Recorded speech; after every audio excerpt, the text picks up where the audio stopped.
Ndugu mtazamaji wa Sibuka TV, na kusalimu kwa jina la Yesu Kristo aliye hai. Mimi naitwa Mwinjilisti Donatus Mahenge. Sasa basi, kwanza tuombe. Mungu mtakatifu, Bwana wa majeshi, wewe ni Mungu. Leo ni siku nyingine tena na wakati uliokubalika kwako. Tembelea watazamaji hawa, kutana nao Bwana kwa jinsi ya pekee na jinsi ya ajabu. Mungu, timiza kusudi lako la kuwaponya watu wako, la kuwaokoa watu wako, la kuwabariki watu wako. Hawa wote wameumbwa na wewe, maana wewe ni Mungu wa wote wenye mwili. Na waleta kwako sasa, Yesu Kristo mwana wa Mungu. Kutana nao wafungue, kutana nao wabariki, kutana nao wahuishe, kutana nao wape hekima yako, wape maarifa yako kuhusiana na neno lako. Wape kuliamini neno lako, wape kulijua neno lako takatifu. Na waweka wote kwako Bwana. Asante kwa sababu utatenda, utafanya. Yesu Kristo mwana wa Mungu, ni lazima ujitukuze kwa sababu wewe ni mfalme wa wafalme, wewe ni Bwana wa mabwana. Hivyo na waacha mikononi mwako katika jina la Yesu Kristo, amen. Ndugu mtazamaji wa Sibuka TV, mimi leo katika kipindi hiki cha Kimbilia kwa Yesu na kuletea ujumbe muhimu sana katika maisha yako. Ujumbe huu unatoka katika kitabu kile cha Mhubiri mlango wa kwanza, mlango wa 12 mstari wa kwanza mpaka mstari wa 7. Naam, ujumbe wa leo kichwa chake kinasema ujumbe kwa vijana katika umri wa ujana na uzee pia. Mwisho kabisa wa mahubiri nitakupa namba yangu ya simu, na pia nitakuwa na maombi kadha wa kadha juu ya wenye shida, wenye mateso, wenye dhiki za kila aina, ziwe za rohoni, ziwe za kimaisha ya hapa. Huyu ninayekwenda kumhubiri anatosha. Nimeona watu wengi katika kipindi hiki cha Kimbilia kwa Yesu kweli wanaoamini ujumbe na neno lile ninalowahubiri, wakaamini kikamilifu. Nimeona wagonjwa wakifunguliwa. Kuna mgonjwa moja kutoka kule wilaya ya Nyasa Ziwani. Yule mgonjwa alilala mwaka mzima kitandani, lakini aliposikia habari juu ya Yesu Kristo aliye hai, naam, kapokea yale maombi kwa kulikubali neno, kuyakubali mahubiri, kumkubali Yesu. Siku ile niliona amenipigia simu kwamba mchungaji, sasa nimeinuka, nimepona. Na mwingine hapo Manyoni, Dodoma Manyoni, alikuwa anaumwa sana, maumivu ya kwa kwenye kiuno, hawezi kutembea. Aliposikia mahubiri, baada ya mahubiri akanipigia simu, nikaanza kumwombea. Yesu yule asiyejali umbali, yule baba, nikamwambia inuka, kainuka.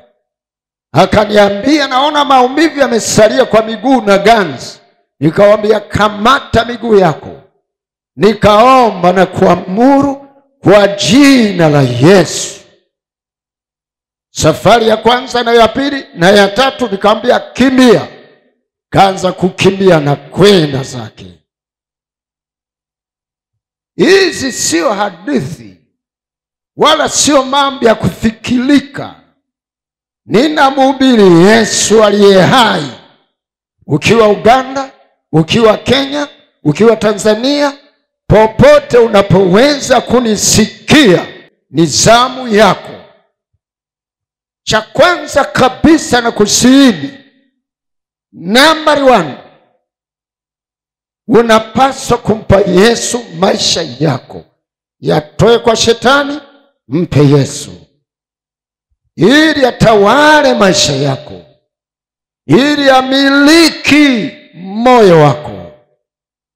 Ninahubiri habari njema za ufalme wa Mungu. Na ufalme wa Mungu sio ufalme wa dunia hii, ni ufalme wa Mungu wa mbinguni. Na ufalme wa Mungu unakaa ndani ya mioyo ya watu wanaokubali kupokea ufalme huu, kumpokea Yesu mfalme wa wafalme. Acha na ufalme wake aingie ndani yako, ndipo naweza ukaona rehema za Mungu. Kama mtafanya hivyo, ndipo utaona msamaha wa dhambi, ndipo utaona kufunguliwa na utumwa wa dhambi, utumwa wa magonjwa, utumwa wa hofu, utumwa wa mashaka, utumwa wa kaburi na mauti iliyokukamata, inakuvuta ikupeleke shimoni. Utawekwa huru kabisa. Ujumbe wa leo ni ujumbe mahususi, ujumbe kwa vijana katika maisha ya umri wa ujana na uzee pia. Lakini nitakuwa na ubiri zaidi. Ujumbe huu unaangukia kwa vijana. Sasa nisikilize. Kijana ni nani? Nisikilize, kijana ni nani? Sulemani, mtumishi wa Mungu, Mfalme Sulemani aliandika ujumbe unaohusu vijana. Kwa hiyo nakuletea ujumbe huu kupitia kitabu cha Mhubiri mlango wa 12 mstari wa 1 mpaka mstari wa 7. Nasoma kwanza, sikiliza. Biblia inasema, kumbuke Muumba wako siku za ujana wako, kabla hazijaja siku zilizo mbaya, wala haijakaribia miaka utakaposema mimi sina furaha katika hiyo. Kabla jua na nuru na mwezi na nyota hazijatiwa giza, kabla ya kurudi mawingu baada ya mvua. Kabla, naona anasema hivi, siku ile walinzi wa nyumba watakapotetemeka, hapo wenye nguvu watakapojinamisha, na wasagao kukoma kuwa ni haba, na hao wachunguliao madirishani kutiwa giza, na milango kufungwa katika njia kuu. Sauti ya kinu itakapokuwa ni ndogo, na mtu kushituka kwa sauti ya ndege. Nao binti za kuimba watakapopunguzwa, naam, watakapoogopa kilichoinuka, na vitisho vitakapokuwepo njiani, na mlozi utakapochanua maua, na panzi atakapokuwa mzigo, na pilipili hoho itapasuka. Maana mtu aiendea nyumba yake ya milele, nao waombolezao wazunguka njiani. Kabla haijakatika kamba ya fedha, au kuvunjwa bakuli la dhahabu, au mtungi kuvunjika kisimani, au gurudumu kuvunjika birikani. Mstari wa mwisho wa 7. Nayo mavumbi kuirudia nchi kama yalivyokuwa, na roho kumrudia Muumba aliyeitoa. Ndio maana neno la Mungu linasema, kumbuke Bwana Mungu wako siku za ujana wako, kabla mwili wako haujarudia mavumbi ya nchi.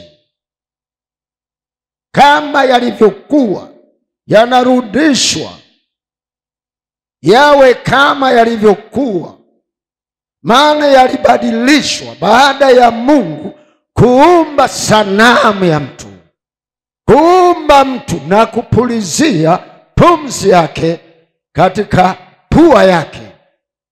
Na ndipo tunasema mtu akawa nafsi hai, akawa nafsi hai. Manake roho ya uzima ikaingia kwenye lile sanamu la udongo, ndipo mtu akawa nafsi iliyo hai. Sasa kabla mwili wako haujarudia mavumbi yake, na hakuna mwanaume yeyote, kama Mithali inavyosema, awezaye kujiepusha na kifo, hayupo. Wala mwanamke wala mwanaume wala yeyote awezaye kujiepusha na kifo, hayupo.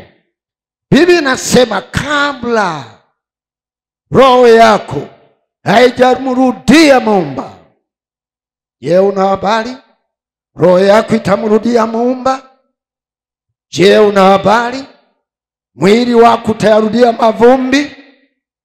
Huo mwili unaoona ni wa fahari, unaoona ni wa heshima, unawalingishia watu wengine, unajivunia sura, unajivunia umbile lake mwembamba, mnene, mweupe, mzungu, Mwafrika, Muhindi, wa aina yoyote, unajivunia mavumbi.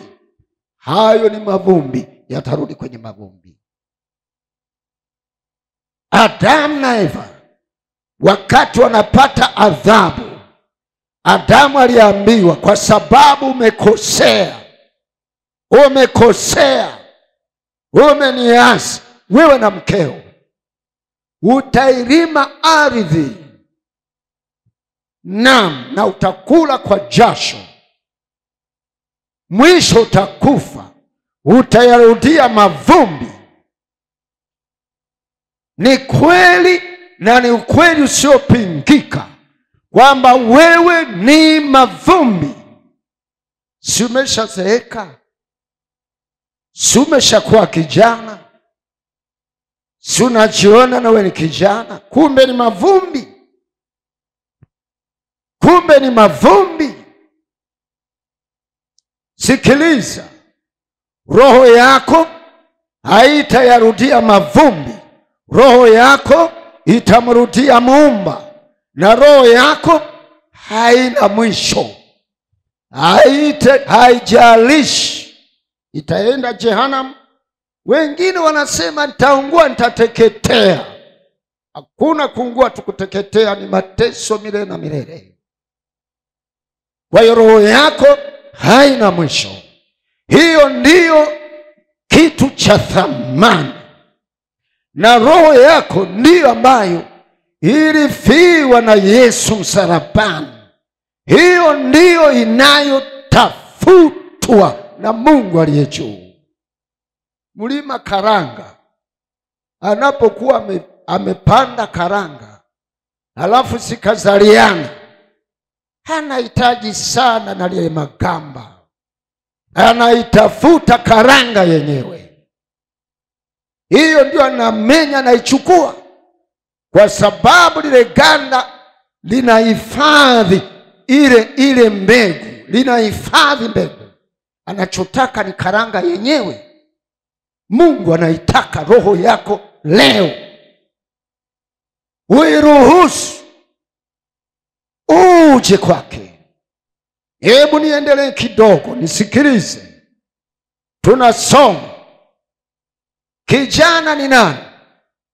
Kijana ni mtu yeyote wa kiume au wa kike aliye na umri kuanzia miaka 18 mpaka miaka 35.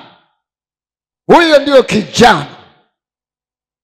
Nasema na wewe kijana wa miaka 18 mpaka miaka 35. Neno linakujia leo. Hata wewe mzee, ujumbe huu unakuhusu. Unaona? Ujumbe unakuhusu. Mahubiri haya yanalenga vijana, na hawa vijana, sikiliza, vijana wana taabu bila Yesu. Vijana wana shida bila kubadilika. Wana mizigo, wamepotea. Sasa tabia ya kijana yeyote katika umri wa ujana ni umri ambao kijana anapata mabadiliko, na mambo mengi yanatokea kwake, yawe ni mabaya au ni mema. Anapata mabadiliko. Alikuwa na mwaka mmoja mpaka miaka 17, 16, 15. Afikapo hapo kuingia ujana, yanatokea mabadiliko kwake. Na kwa vile ametokea mabadiliko, na yeye hatawaliwi na Muumba, hatawaliwi na Yesu, amekuwa hana kiongozi. Amekuwa hana kiongozi. Yale mabadiliko yanampeleka pabaya. Anapofikiri akili zake, mwili wako umebadilika. Sitaki kueleza sana hayo. Kwa hiyo kisayansi na kibiolojia Ni wakati wa kijana anataka yafuatayo. Namba 1, kijana anataka tambuliwe kuwa yeye ni nani. Si wewe unataka utambuliwe na wazazi wako wewe ni nani? Si unataka utambuliwe na taifa lako wewe ni nani? Unataka utambuliwe katika jamii wewe ni nani? Unataka kutambuliwa. Jambo la pili, kijana yeyote anataka athaminiwe na watu, hata kama amejitakia mwenyewe. Lakini kumbuka Biblia inasema kabla mwili wako haujarudi kwenye mavumbi na roho yako kumrudia Muumba, mpe Yesu maisha yako. Mujie Mwokozi wako, mujie Mungu aliye hai akurekebishie maisha yako. Vijana wanataka mambo yao wenyewe. Ni wakati wa vijana wanaiba hela. Anaenda kununua sigara kwa sababu anataka mambo yake. Ya wazazi amekataa, ya Mungu amekataa, anajitakia ya kwake mwenyewe. Ni wakati kijana anaiba, anaenda kwenye baa akanywa na wale mabinti. Ni wakati kijana anafanya kazi kwa bidii, anapata pesa, anaishia kulala na wanawake. Mwisho akanapata magonjwa mabaya, alafu anakonda na pepesuka. Amekata tamaa ya kuishi. Na kuhubiri wewe kijana uliyekata tamaa ya kuishi. Umejaribu bangi, imekushinda, imekuharibu. Umejaribu pombe, imekuharibu. Umejaribu wanawake wa kila aina, wa kila sura, wa kila umbile, haujashiba. Umejaribu anasa zote, zimekushinda. Mwisho umeharibikiwa. Kijana kujitakia mambo yake, anafukuzwa kazi kwa sababu ya kujitakia mambo yake. Umri wa vijana, naleta hili la 4. Ni wakati kijana ana tabia ya kujaribu kila kitu kibaya au chema bila kujali matokeo yake. Ukipaka rangi kwenye ukuta, alafu unaandika usiguse ukuta huu, rangi ni mbichi. Kila mtu atasoma nisiguse, rangi ni mbichi. Hivi kweli ni mbichi? Lazima tapeleka kidole, imekauka. Kumbe ni mbichi, ni kweli. Ni umri ambao vijana bila mwelekeo, bila Yesu Kristo aliye hai. Kwa nini umpokee Yesu kwa Mwokozi wako? Kwa sababu Yesu Kristo alipokuwa mtoto alikuwa ni mfano mwema kamili, 100%. Ni mfano wa kuigwa, ni mfano wa kufuatwa. Alipokuwa kijana Yesu Kristo alikuwa ni mfano kwenye kijiji cha Nazareti na kule Galilaya. Usingemwona Yesu kilabuni, usingemwona Yesu na wanawake, usingemwona Yesu kupuliza masigara, madawa ya kulevya, usingemwona Yesu popote kwenye mabaya. Lazima umpe Yesu mkamilifu aliyeshinda, sio msalabani tu, lakini alishinda maisha dunia hii. Ukimpa Yesu maisha yako, hata wewe mzee utabadilishwa. Utakuwa ni mfano, utakuwa ni mtu wa kutolewa mfano. Lakini leo hii, kwa sababu unajaribu chochote, kiwe kibaya, kiwe kizuri, unajaribu, hujali matokeo. ujali matokeo. Si umejaribu kwa tamaa zako mwenyewe? Si yule mwanamke uliyemuoa ulimwambia tuna uchumba tu, tusifunge ndoa, hebu tujaribiane sasa? Ulijaribu. Ulijaribu hata mwenye ukimwi, ulijaribu hata mwenye kisukari alikufia kifuani pako, ulimjaribu hata mwenye magonjwa ya zinaa amekuambukiza. Si una magonjwa ya zinaa hapo ulipo? Unayo. Na wengine ni wazee miaka 60, 70 wanakataa uzee. Ukitaka kujua watu wanakataa uzee, wanazikataa mvi. Akiona zinatokea nywele nyeupe ana ugomvi nazo, anapaka piku, anabadilisha. Lakini uzee umeingia tu. Wewe unajifanya ni binti wapi? Mbona maziwa unaweka yale maziwa ya bandia? Umejaribu na pandisha yanalala. Unaona? Umejaribu kwenda kwa wanasayansi kibiolojia, unaukataa uzee. Si unaona mwenyewe watu wanaukataa uzee? Anaenda kule, wanatoa matuta yale, wanatoa, wanalainisha, wanapaka mafuta, wanatibu, wanaziba wanaziba yale mabonde. Unaona? Wanaziba yale mabonde. Ukiangalia umri, mambo ya mtu kama kijana, sauti yake kama mzee. Sasa tuamini lipi?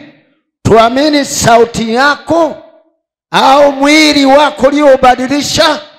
Sauti ni ya mtu mzima, sio ya mtu miaka 20, 25, ni ya mtu mzee. Hiyo yote ni masumbufu ya binadamu. Umesumbuka na mengi, leo kwa jina la Yesu njoo kwake. Na magonjwa mengine umejitakia mwenyewe kwa sababu ya maovu yako na dhambi zako, zimekuletea magonjwa. Zimekuletea magonjwa. Ndiyo maana umefika uzeeni unaumwa, bado kijana unaumwa. Ni umri ambao vijana wanajaribu kila chochote. Taifa linalopokataza hili, anajaribu hicho. Anafanya hicho. Mafundisho yanakataa, anajaribu hicho. Biblia inakataa, unajaribu hicho. Kwa sababu unafikiri kwamba ukioa wewe na miaka 60, ukioa binti wa miaka 18, 17, unafikiri unajisikia vizuri. Kumbe ni aibu. Kiuka. Yesu Kristo anabadilisha watu. Yesu Kristo anaponya watu. Yesu Kristo anabariki watu wanaotaka kubarikiwa na yeye. Jambo la 5. Wakati huo ni wakati ambao kijana anatakiwa kujenga msingi. Sasa tategemea kama ameokoka atajenga msingi mzuri, na kama hajaokoka atajenga msingi mbovu. Si umejenga msingi wa ndoa yako mbovu?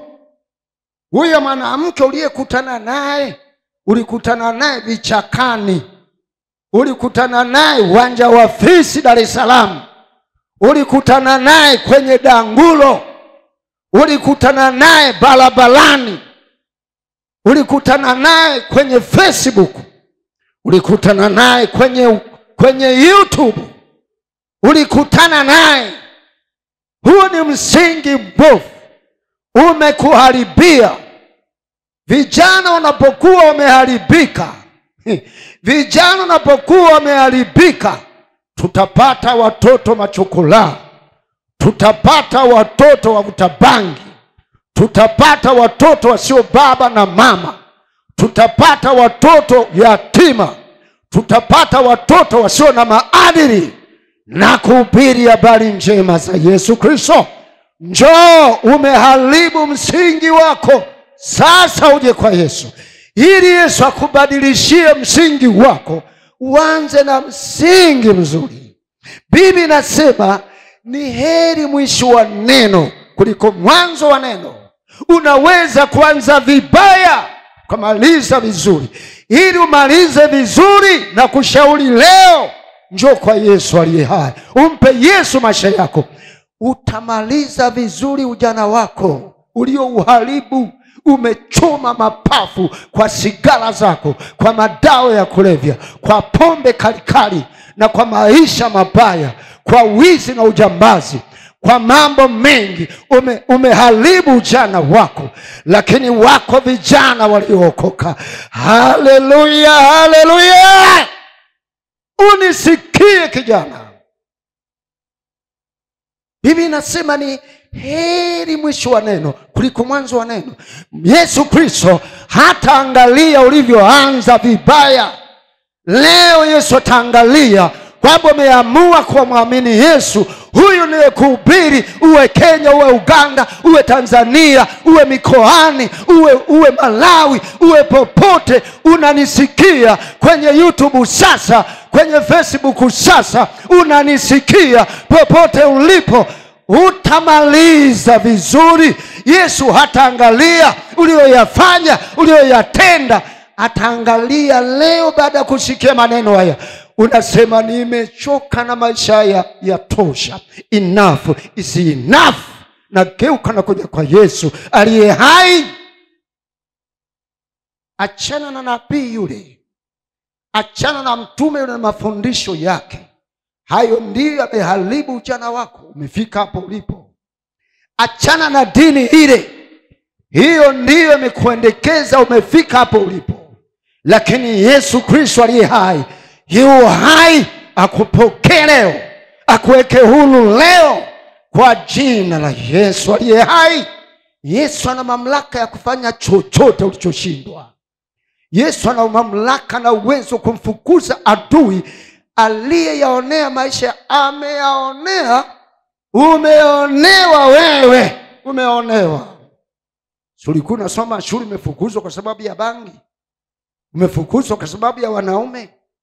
Si walikudisko kwenye chuo kwa sababu ulikuwa mlevi na pitiliza, mwisho wako ukashindwa kufaulu ule mtihani, wakakudisko.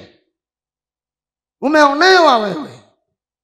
Tena kwenye nyumba yenu unaonewa wewe tu. Ndugu zako wameokoka, inawezekana mama ameokoka, baba ameokoka, wadogo zako wameokoka, umebaki wewe.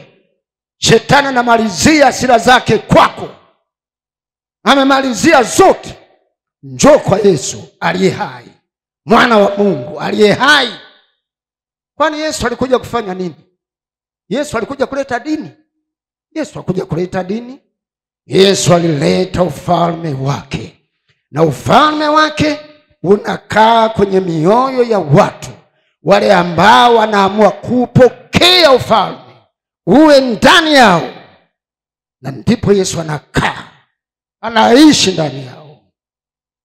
Yesu Kristo aliye hai anasikitika juu ya maisha yako, anasikitika juu ya ujana wako ulivyoharibu, anasikitika kwamba umeshindwa kujenga msingi. Biblia inatuambia hivi katika Zaburi ya 127, nasema hivi: wao wajengao nyumba, yeye ajengaye nyumba bila Mungu kujenga afanya kazi bure. Yeye alindaye mji bila Mungu kulinda akesha bure. Umejitahidi, umesoma we, umefanya biashara, umeamini, umepewa ajira, umelima, umefanya kazi, lakini vyote hivyo vinaisha shimoni. Vinaisha shimoni. Utaondoka hata na kimoja. Mwili wako utaisha kwenye udongo. Roho yako itamrudia Muumba ikatoe hesabu. Biblia inaposema roho kumrudia Muumba, usifikiri kurudi kwa Mungu ni kukaa kule kwa Mungu. Ni kurudishwa kwa Mungu, utake usitake. Unang'ang'anuliwa kwenye mwili, unatolewa, alafu unapelekwa kule. Katoe hesabu. Ile unayokataa, hiyo utatoa. Hiyo. Ile ni mamlaka ya Mungu, usifanye mchezo nayo. Mimi mchungaji nitakuzika. Mungu mweke mahali pema kijana huyu, wakati najua umekufa kwa kuvunja ndoa ya mtu. Umekufa ni mtu mwenye dhambi. Napaka mafuta tu, napaka mafuta. Kwa sababu nikisema ukweli wengine watatishika, wataiacha imani yangu. Naona lazima nitumie psychology. Umetumiwa psychology, umetekwa. Hesabu mwenyewe siku zako zimebaki ngapi? Unajua kuhesabu salio la vocha. Unajua kuhesabu salio la hela benki. Unajua kuhesabu salio la unga kule nyumbani kwako. Unajua kuhesabu salio la mambo mengine, lakini salio la kazi zako, salio la siku zako, shetani amekufunga. Anakuambia utaishi muda mrefu. Kwanza haya yote ni ya kwako. Yote yanakuhusu. Yote ni ya kwako. Uhesabu zimebaki siku ngapi? Ulikuwa kijana, sasa umezeeka. Unakwenda wapi? Unakwenda wapi? Na bado hujapatana na Muumba wako. Hujarudi kwake. Rudi kwake leo. Jambo la 6. Kijana anapenda kujiamulia mambo yake mwenyewe. Penda kujiamulia mambo yake mwenyewe.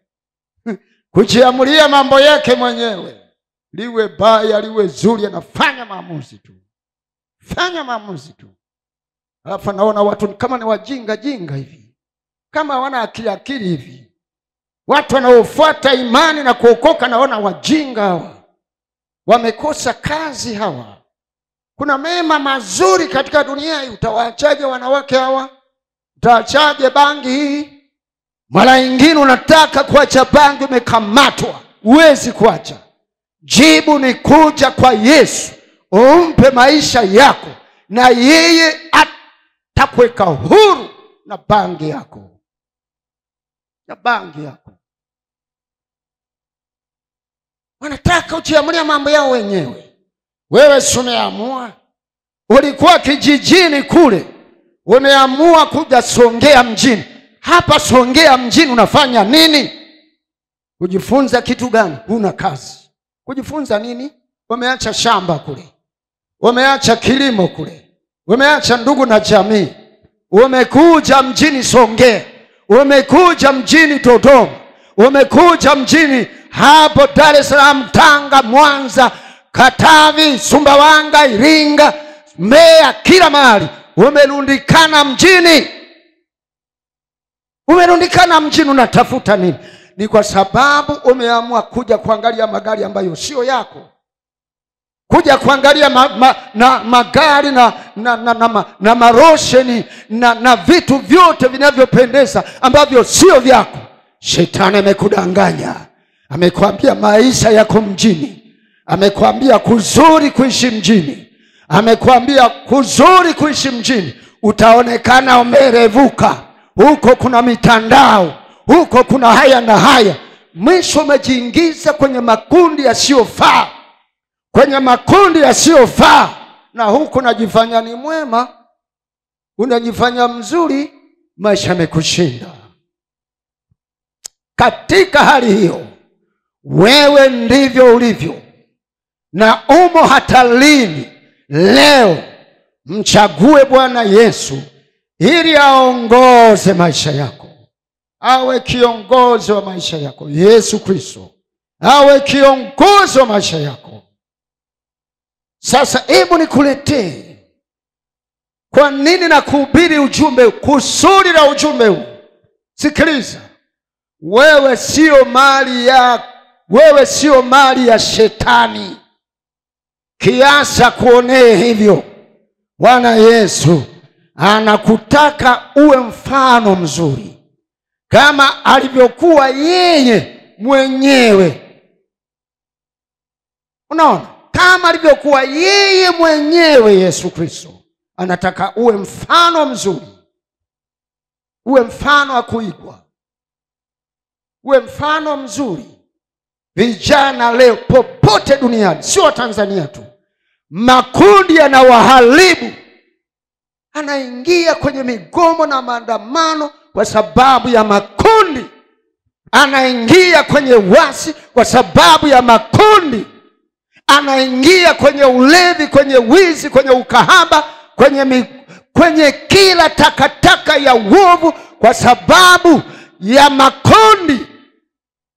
Acha hilo kundi, njoo kwa Yesu aliye hai. Sikiliza, nasoma kitabu kile cha Timotheo, mlango ule wa 4. Timotheo wa kwanza, mlango wa 4 mstari wa 12, nasoma: mtu awaye yote asiudharau ujana wako, bali uwe kielelezo kwao waaminio katika usemi na mwenendo na katika upendo na imani na usafi. Mambo yafuatayo: uwe kielelezo cha imani, uwe kielelezo cha usemi wako, maneno yatokayo kinywani mwako, uwe kielelezo cha maisha yako, uwe kielelezo cha upendo wa Mungu na imani safi. Una bahati mbaya, una imani ambayo sio safi. Imani ambayo sio safi itakufanya usiwe safi.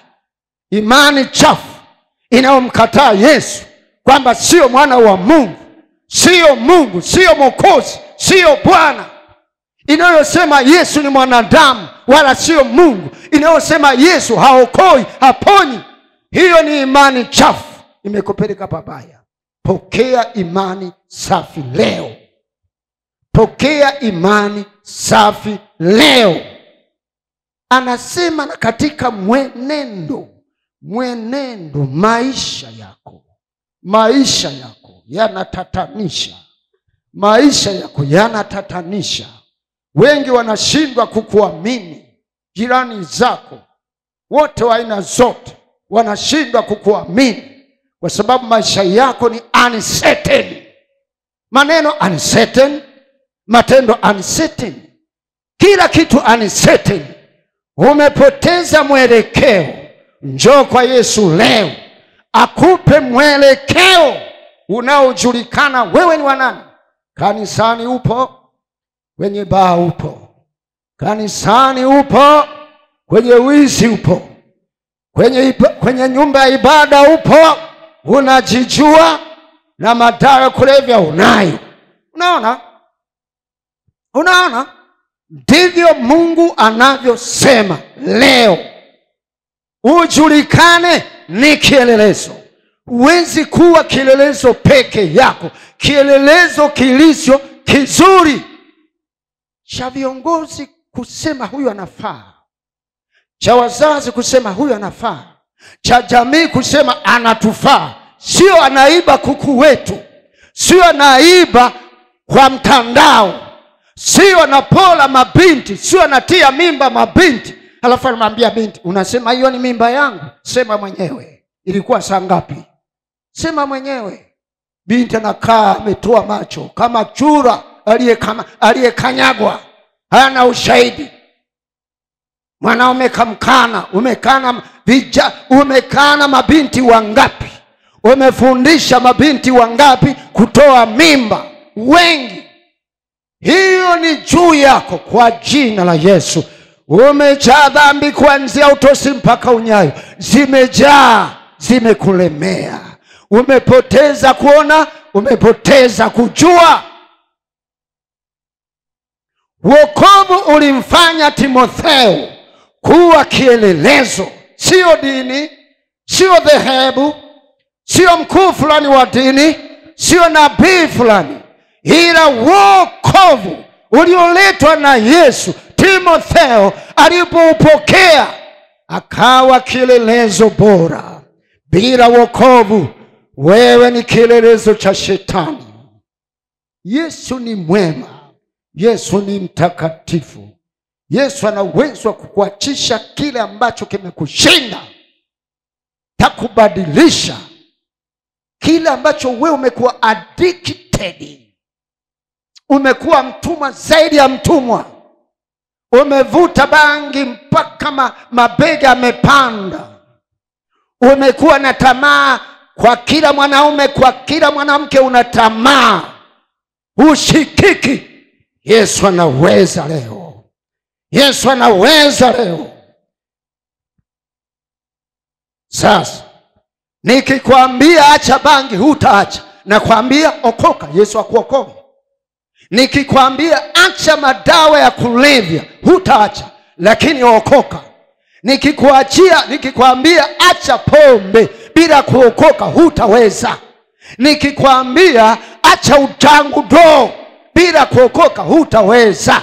Nikikwambia acha ushangazi bila kuokoka hutaweza. Nikikwambia acha ushoga bila kuokoka hutaweza. Na kuna wazee wengine miaka 70, miaka 50 na vijana wako kwenye ushoga.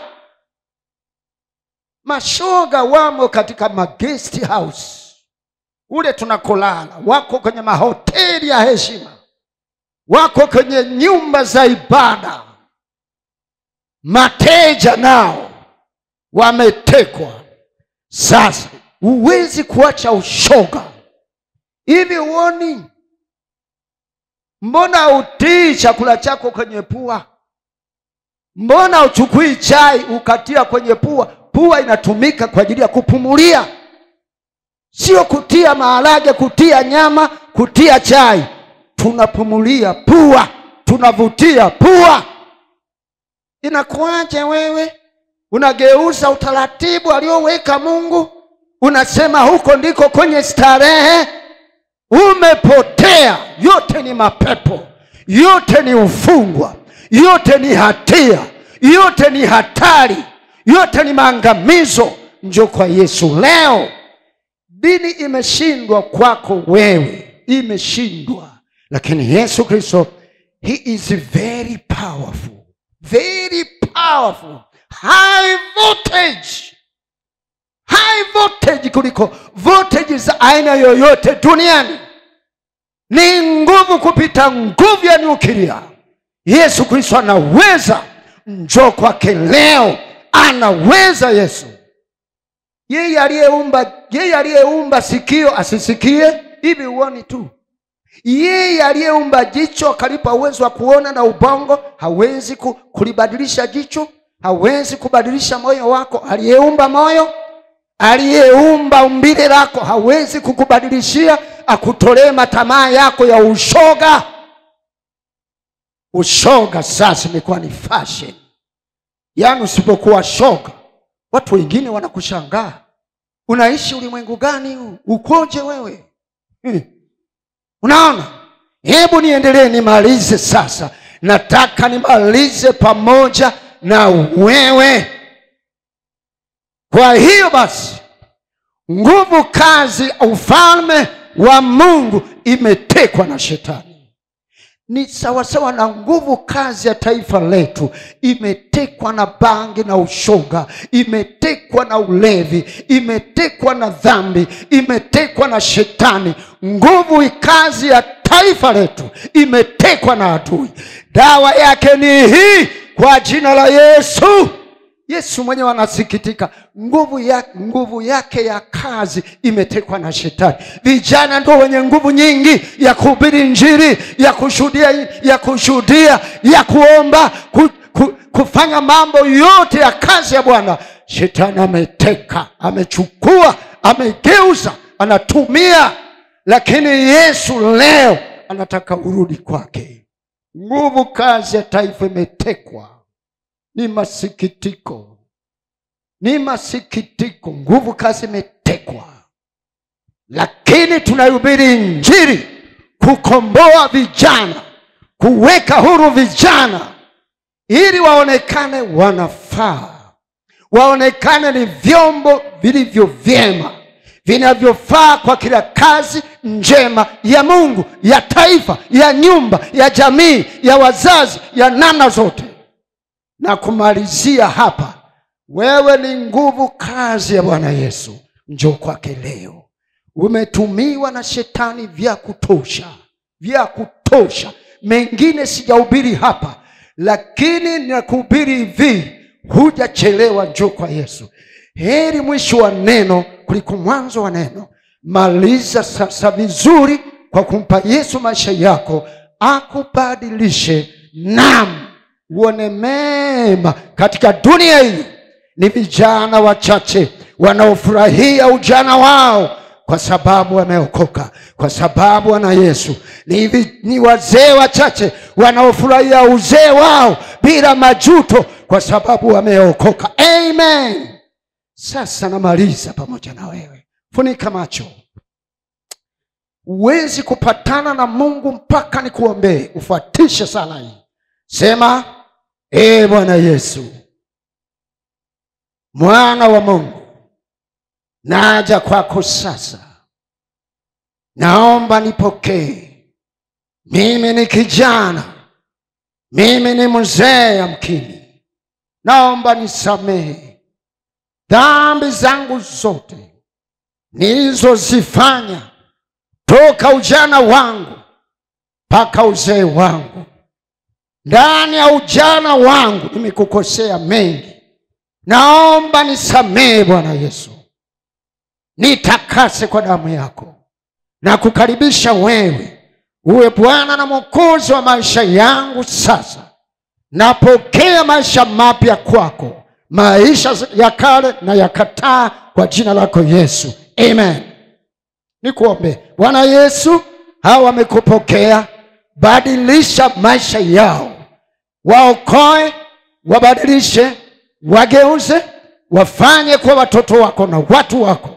Wafanye na kuweka ushuhuda ndani kwamba wamesamehewa, wameokolewa, wamewekwa huru. Wape ushindi juu ya dhambi na mambo yote ya adui shetani, wakuone Yesu. Kwa jina la Yesu, amen. Sasa kabla sijakupa namba yangu ya simu, hebu niwaombee wagonjwa sasa. Weka mikono yako pale unapoumwa. Penye shida weka hapo hapo. Yesu atakuweka huru mara moja. Yesu atakuweka huru mara moja. Siponyi mimi, ila mamlaka niliyopewa itokayo juu, hiyo ndiyo naitaja kwa jina la Yesu. Na wewe utapona tu, si kwa nguvu zangu, si kwa nguvu ya aina yoyote. Ni kwa nguvu iliyomo ndani ya jina la Yesu. Ni kwa nguvu za Yesu Kristo mwenyewe. Naam, kwa nguvu nilizopewa zitokazo juu, ambazo siwezi kujivunia wala kuona sehemu yoyote inastahili, lakini utukufu ni kwa Bwana, heshima ni kwa Bwana. Mimi nabaki ni mhubiri na mchungaji Mahenge, full stop. Nisikie. Weka mkono wako unapoumwa sasa, katika jina la Yesu Kristo aliye hai. Wewe pepo uliyefanya huyu amekuwa dhaifu, hawezi kutembea, hawezi kusema, hawezi kuona, hawezi kusikia, anauma mgongo, anauma tumbo, anauma kifua, anauma kichwa, ana udhaifu wa kila aina, kwa jina la Yesu aliye hai. Hivi unasikia? Na kuamuru toka uondoke kwa jina la Yesu. Toka kichwani, toka kifuani, toka tumboni, toka kwenye viungo ndani, toka kwenye kichwa na kifua, toka kwenye mikono, toka kwenye miguu. Pepo kupoza kwa jina la Yesu. Toka kwenye miguu, toka kwenye mikono, toka kwenye mbavu, toka kwenye moyo, toka ndani ya ubongo kwa jina la Yesu aliye hai. Ondoka na usirudi tena hapa kwa jina la Yesu Kristo aliye hai. pokea uzima, pokea uponyaji, uwe huru sasa kwa jina la Yesu aliye hai. Tembea kwa jina la Yesu. Inuka uliyelala kwa jina la Yesu. Usiyetazama utazame, usiyesikia usikie kwa jina la Yesu. Kansa toka kwa jina la Yesu. Kisukari toka kwa jina la Yesu. Pepo akila inatoka kwa jina la Yesu akili hai. Kwa jina la Yesu Kristo aliye hai. Uwe huru kabisa kwa jina la Yesu aliye hai. Amen. Najua, ninaamini hii mamlaka ya jina la Yesu imekuweka huru. Mwingine alipiga simu anasema, mchungaji, nimeshapona. Nimepona mchungaji, nataka nikurushie sadaka yangu. Hii namba ya simu na M-Pesa nikurushie. Nimepewa bure, ninatoa bure. Kama neno la Mungu linavyoniamuru, umepewa bure, toeni bure. Usijaribu kunipa sadaka yoyote. Na umepona bure, nenda kasimama. Uliyeokoka, nenda kwa waliokoka kaabudu pale, ufundishwe. Uliyepona magonjwa ili uponyaji ukae, nenda kanisani kwa waliookoka EAGT, ukatunzwe pale, ukafundishwe pale. Namba yangu ya simu now to the end. Sikiliza. Namba yangu ya simu 07 54 61 0 98 5. 07 54 61 0 98 5. Utanipigia kwa simu hiyo, unishuhudie Yesu alichokutendea, nami nishiriki furaha pamoja nawe. Na kwa shida na ushauri na jambo lolote, utanipigia, tutaongea vizuri kwa neno la Bwana, kwa neno la Mungu lililo hai. Mungu akubariki sana. Tuonane kipindi kijacho. Amen.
Sibuka TV.